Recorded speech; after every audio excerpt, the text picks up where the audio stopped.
इस वीडियो को मिस मत करना क्योंकि इसमें मैं बताने वाला हूं आपको एक्सेल के वो सारे कीबोर्ड शॉर्टकट्स जो आपके बहुत काम आने वाले हैं।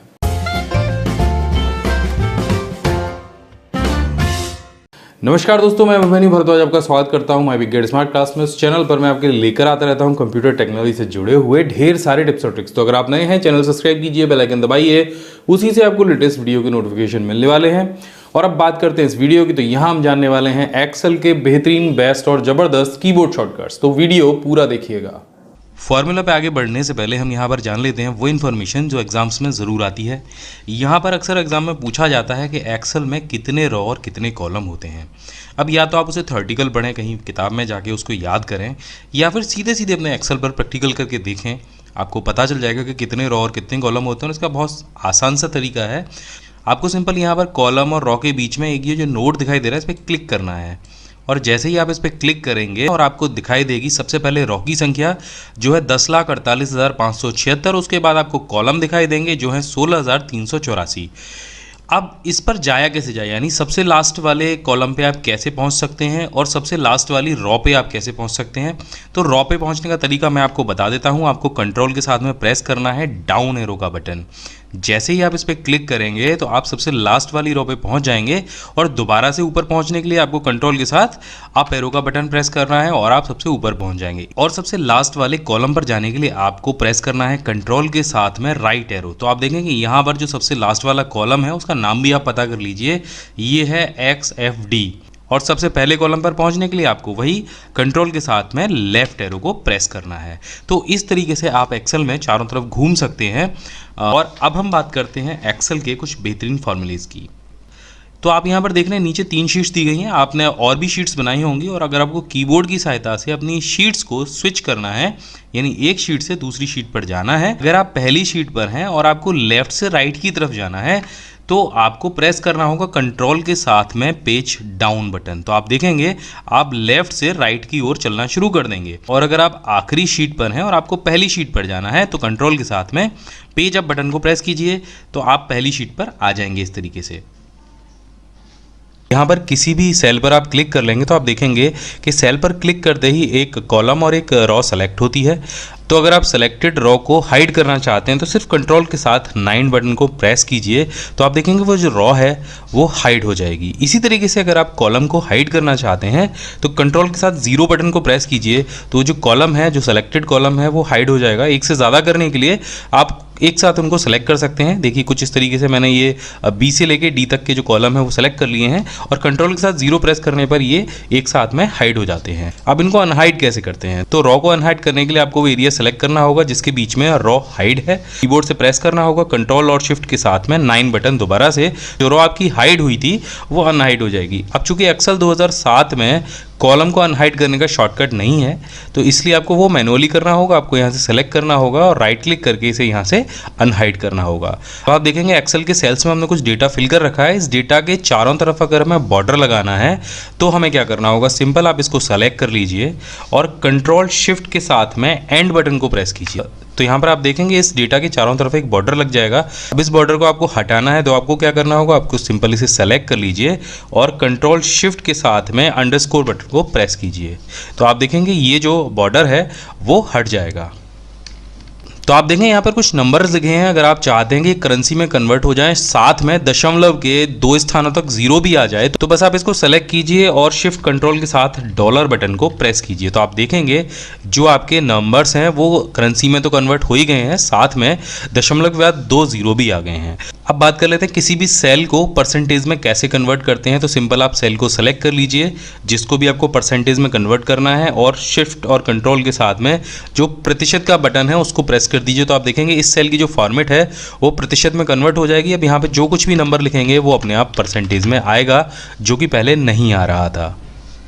जो शॉर्टकट मैं आपको बताने वाला हूँ, इससे पहले मैं एक फैक्ट और आपको बताता हूँ।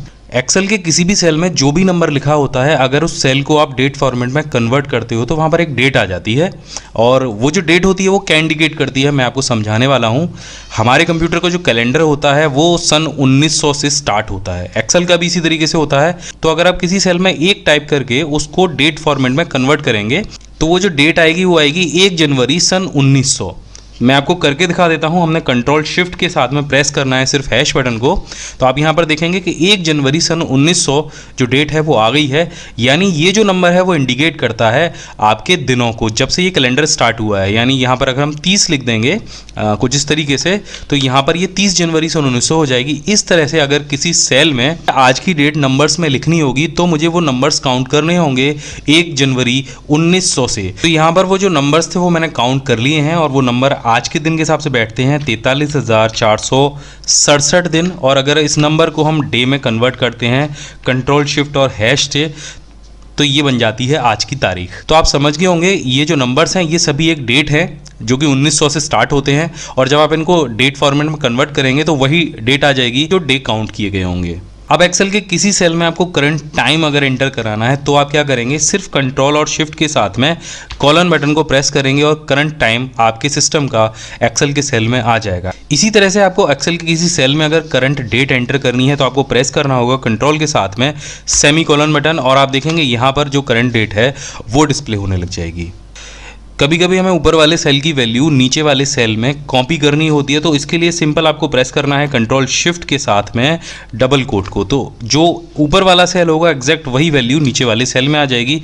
और ये आप कितनी भी बार कर सकते हैं, बस आप एंटर करते जाइए, कंट्रोल शिफ्ट के साथ में डबल कोट प्रेस करते जाइए, और आप ऐसा कितनी भी बार कर पाएंगे। यहाँ पर प्रतिशत के लिए भी अगर मैं इस शॉर्टकट को अप्लाई करूँ तो यहाँ पर भी होगा, अगर मैं डेट के लिए भी शॉर्टकट अप्लाई करूँ तो यहाँ पर भी होगा, और अगर यहाँ पर टाइम के लिए भी मैं इसे अप्लाई करूँ तो यहाँ पर भी ये उसी तरीके से काम करेगा।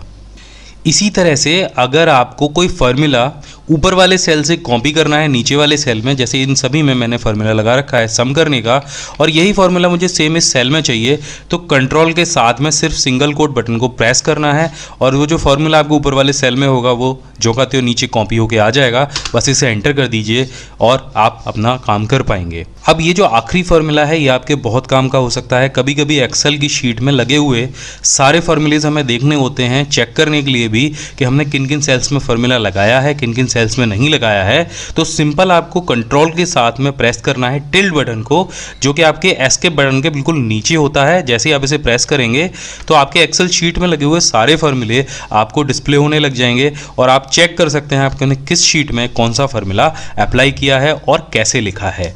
दोबारा से इसको हाइड करने के लिए आपको सिंपल दोबारा से वही कमांड प्रेस करनी है, यानी कंट्रोल के साथ में टिल्ड, और जो फार्मूले हैं वो अनहाइड हो जाएंगे। तेज़ी से आप कैसे सम कर सकते हैं, आप किसी भी टेबल के नीचे चले जाइए जिसका भी आपको सम निकालना हो, और कंट्रोल के साथ में आप प्लस बटन को एंटर कीजिए। आप देखेंगे आपकी टेबल सेलेक्ट हो जाएगी और एंटर करते ही आपकी उस टेबल का सम हो जाएगा। तो ये एक बहुत तेज़ तरीका है एक्सेल में सम करने का। और अब हम जानते हैं दूसरी ट्रिक। एक्सेल के किसी सेल में अगर आपको करंट टाइम लिखना है तो वो आप कैसे लिखेंगे। आप अपने कीबोर्ड से सिंपल दबाएंगे शिफ्ट और कंट्रोल का बटन और साथ में सेमी कॉलन का बटन आप दबाएंगे, तो आपके सिस्टम का जो करंट टाइम होगा वो आपके एक्सेल के सेल में आ जाएगा। इसी तरह से करंट डेट लिखने के लिए आपको कंट्रोल के साथ में सेमी कॉलन को प्रेस करना है और आपकी जो करंट डेट होगी वो वहाँ पर डिस्प्ले होने लग जाएगी या आ जाएगी।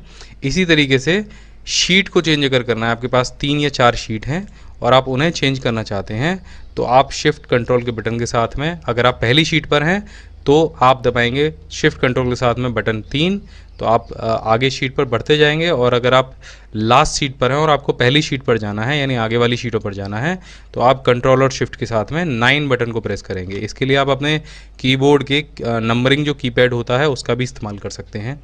अब बात करते हैं हम इस टेबल को सेलेक्ट करने की। टेबल सेलेक्ट करने के लिए आप माउस का इस्तेमाल करते हैं इस तरीके से, लेकिन टेबल सेलेक्ट करने के लिए आप शिफ्ट और कंट्रोल के साथ में एरो की का भी इस्तेमाल कर सकते हैं। तो कंट्रोल और शिफ्ट को दबाना है, अगर आप राइट में है तो लेफ़्ट की को दबाना है और लेफ़्ट में है तो राइट की को दबाना है। तो देखिए कंट्रोल और शिफ्ट के साथ में हम एरो की को इस्तेमाल करते हैं, तो हमने लेफ़्ट की को प्रेस किया और इसके बाद में सिंपल आपको अप की को प्रेस करना है। तो देखिए आपकी जो टेबल है वो कितने आसानी से, कितने आराम से एक साथ में सेलेक्ट हो जाती है। अब इसी तरीके से अगर आप टेबल में नीचे काम कर रहे हैं, नीचे के किसी सेल में हैं और आपको एकदम से ऊपर वाले सेल में जाना है, तो शिफ्ट और कंट्रोल के साथ में आप 8 नंबर को प्रेस करेंगे और ये जो 8 नंबर है ये आपके न्यूमेरिकल कीपैड का होना चाहिए। इसी तरीके से अगर आपको नीचे आना है तो आप नीचे की तरफ 2 नंबर को प्रेस करेंगे, लेफ़्ट में जाना है तो आप 4 नंबर को प्रेस करेंगे और राइट में जाना है तो आप 6 नंबर को प्रेस करेंगे।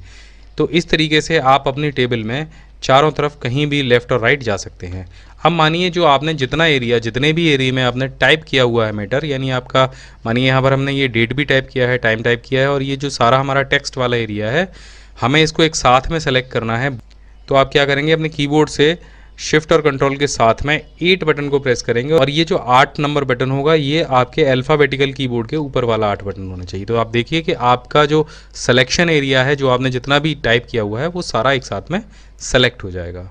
एक्सेल में एक चीज़ बहुत लोगों को नहीं पता होती है कि जब आप किसी नंबर वाली टेबल को सेलेक्ट करते हैं तो साथ में एक्सेल आपको इंस्टेंट इन्फॉर्मेशन देती चलती है, और वो इन्फॉर्मेशन क्या क्या मिलती है हम आपको दिखा देते हैं। तो जैसे ही हम इस टेबल को सेलेक्ट करेंगे तो आप देखेंगे नीचे साथ में आपको स्टेटस बार में, जो एक्सेल का स्टेटस बार है, वहाँ पर आपको सभी सेल्स का सम वो दिखाएगा, उनका एवरेज यहाँ पर दिखाएगा, और काउंट भी वो यहाँ पर आपको दिखाएगा। अगर आप चाहते हैं एक्सेल आपको और भी ज़्यादा इन्फॉर्मेशन शो करे तो बस आपको राइट क्लिक करना है, और आप यहाँ पर देखेंगे न्यूमेरिकल काउंट दिया गया है, मैक्सिमम और मिनिमम भी दिया गया है। तो आप इनको एक टिक लगा दीजिए, तो आप देखेंगे ये सारी चीज़ें भी आपको यहाँ पर दिखाई देने लगेंगी। अब न्यूमेरिकल काउंट और काउंट में क्या अंतर है, अगर यहाँ पर नंबर के अलावा टेक्स्ट भी लिखा होता तो वो इसे न्यूमेरिकल काउंट में ले लेता। आप देखेंगे कि जब हम इसे सेलेक्ट कर रहे हैं तो न्यूमेरिकल काउंट 7 है और टोटल काउंट 8 है। गूगल पर टाइप कीजिए माई बिग गाइड, तो सबसे ऊपर myBigGuide.com का रिजल्ट मिल जाएगा। लर्निंग जोन दिया गया है, इसके अलावा इंटरनेट, यूट्यूब और प्रिंटिंग के टिप्स और ट्रिक्स भी यहाँ पर दिए गए हैं। यहाँ पर अगर आप नीचे स्क्रॉल करेंगे तो यहाँ पर हमने कंप्यूटर नोट्स दिए हैं जो सभी प्रकार की प्रतियोगी परीक्षाओं के लिए बहुत उपयोगी होते हैं। बस इस पर आप क्लिक कीजिएगा और कंप्यूटर नोट्स यहाँ पर ओपन हो जाएंगे। ये बिल्कुल सीरीज वाइज दिए गए हैं, और यहाँ पर सबसे इंटरेस्टिंग चीज़ नीचे दी गई है कंप्यूटर सामान्य ज्ञान क्विज। यहाँ पर हमने 50 से ज़्यादा ऑनलाइन क्विज दिए हैं जिनसे आप अपना कंप्यूटर ज्ञान परख सकते हैं। तो यहाँ पर आपको दिखाई देगा अनसुलझे प्रश्नों के आसान जवाब, जो अक्सर करके आपके दिमाग में आते होंगे। हमने डार्क इंटरनेट के बारे में बताया है, ब्लू व्हेल गेम के बारे में बताया है, कॉल ड्रॉप क्या होता है ये भी हमने बताया है, इंटरनेट का मालिक कौन है ये भी बताया है, वाईफाई या लाईफाई क्या होता है। तो अगर इस तरीके का कोई भी प्रश्न आपके दिमाग में है तो आप यहाँ पर जाकर उसको सर्च कर सकते हैं। आप देखें कि ये लिस्ट बहुत लंबी है, लगभग 132 चीज़ों के बारे में हमने यहाँ पर बताया हुआ है। तो ये 132 आर्टिकल आपके बहुत काम आने वाले हैं।